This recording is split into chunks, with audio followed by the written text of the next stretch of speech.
This was the building of the Wallingford Police Department for 40 years, located at 135 North Main Street in downtown. And now, after over a decade of shopping around for a suitable place to move, they find themselves here at 100 Barnes Road. As people walked up to these double doors and tugged on the handle, they'd realize that the building that's always been open for the community was closed for the first time in a long time. They then see a sign informing them that the building that occupied their local police department for 4 decades would no longer be serving that purpose, as they'd be moving to a state-of-the-art location with more space and technological improvements. 40 years is a long time to be in one building without a significant expansion and improvements. So I'm sure they've outlasted this facility. When Mary Jane Chakosky heard about the news, she was thrilled that not only the police department was getting an upgrade, but they were also moving closer to her neighborhood. I've lived on North Farms Road all my life, and they're just going to be 1 mile away. So I feel very safe.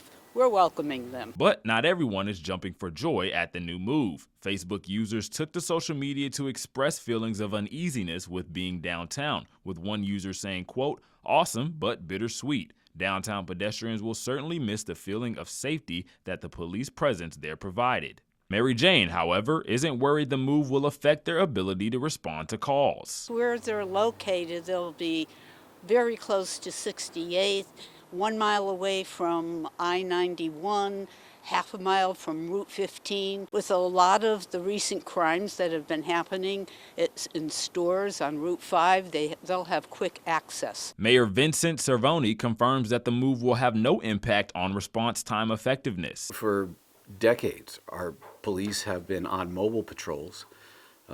They are not on-call dispatched from the building. They are dispatched from their vehicles while on patrol. Response time to calls is not going to be increased at all as a result of the move. The new facility is also in a more central location. The new facility at 100 Barnes Road off of Route 68, much quicker access to the west side of town as well. Certainly a more central location. Now, I did speak with Officer Alex Torres, and he mentioned that there had been some talks about installing some type of a substation downtown to kind of ease any concerns that people may have who either live downtown or frequent downtown Wallingford, but those talks are still a work in progress. In Wallingford, Jamel Johnson, Fox 61, Connecticut's news station.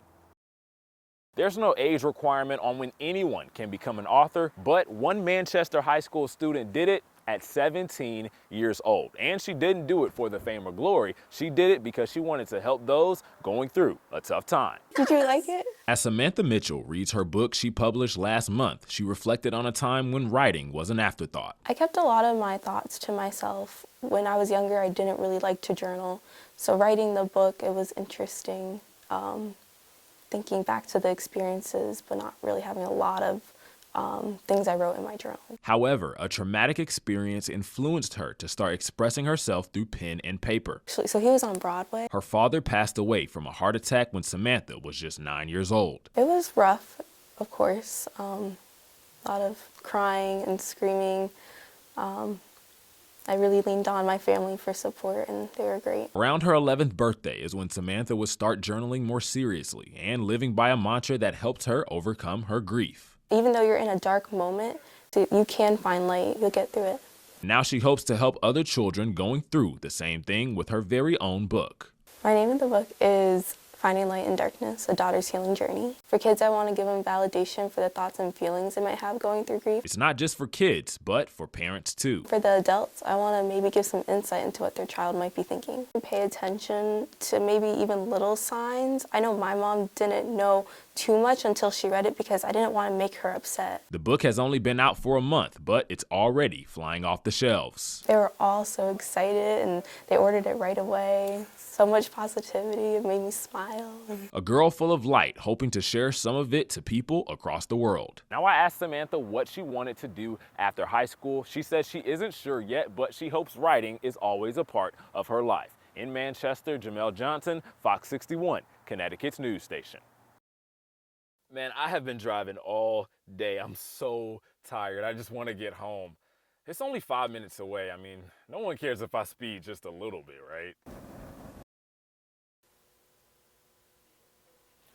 Washington, Connecticut does. In fact, they'll be the first town in Connecticut to have speed cameras deployed on their roads. The number one complaint in our office and phone call volume is speeding. James L. Brenton, first selectman for the town of Washington, says speeding has been a problem plaguing the town for years.